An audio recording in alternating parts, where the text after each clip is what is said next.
Today is Wellness Wednesday, and we are talking about taking a break from social media in the new year. Did you know the average American spends 2 hours and 7 minutes on social media every day?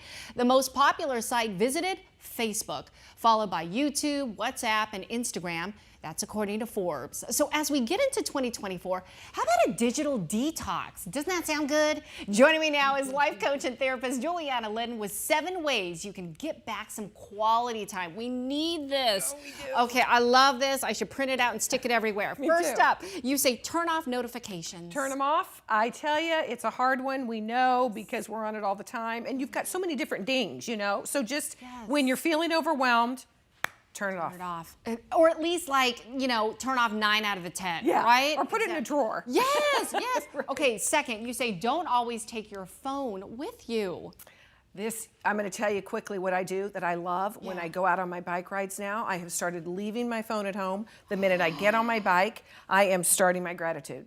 And I just talk to myself. It's so great. So just make a habit, leaving it on walks, exercise, stuff like that. That is a good idea. I love that. Okay, the third one, you say ask family, friends, how bad is my use? Oh, are we ready for the truth? I know, because you know what? Sometimes I find myself, my husband's talking to me and I go, I'm listening. You're like this. And I say, I'm listening. That's terrible. I know. So we're guilty of it though. We all are. Yeah, we are. And you know what? When I see that, and again, I am guilty, but I'll be like, hello. I'm hello. here.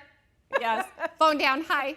Yeah. So annoying, right? Okay. Another one. You say put a rubber band around your phone. Why would we do this? And I know that sounds silly. Would you do it? I don't know if I would. Yeah. But you know, it's that old What's the point adage of it? where you put it on there to remind yourself, or you used to put it on your wrist and snap it if you needed to. Okay, don't go to the fridge or don't eat those fries. Same thing. You reach over in the car or wherever you are, and you're like, the band's on there. Okay, I'll stop. Yeah. Okay.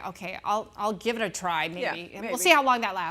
Next up, you say give your phone a bedtime. I like this. So say to yourself, okay, you know what? I'm going to bed and I'm putting you to bed. I put it in the bathroom. I put it on airplane mode and I put it in a drawer.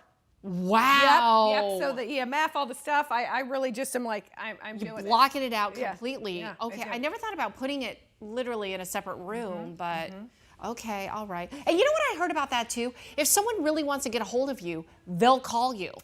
So you'll have to get up and go get it. That's true. All right, you say don't use your phone for an alarm clock. Okay, Julianne, I am so guilty, and so are so many others. Why and how do you say this? How do you do this? Well, actually, I'm going to reframe that. Okay. You can use it as an alarm, but I would say put it away. Like I said, like mine's in the bathroom. Now, it is hard then when it goes off in the morning, you have to get out of bed. I know. But it keeps it away, because if it's right there and you know the alarm's going to go off, you start fiddling around, or maybe you wake up in the night and you start playing with And start scrolling. Exactly, exactly. And finally, set limits on your phone. Yes. So what I do sometimes is I'll be like, okay, I only have 10 minutes. I'm going to let myself, mess around and play around, and I'll set an alarm. Okay. And then it'll go off, and I'll be like, okay, put it away. That's I it. like that idea. Yeah, works. I only It does. get like 5 minutes, scrolling, and then we're done. That's it. Move on. Yeah, let's move on.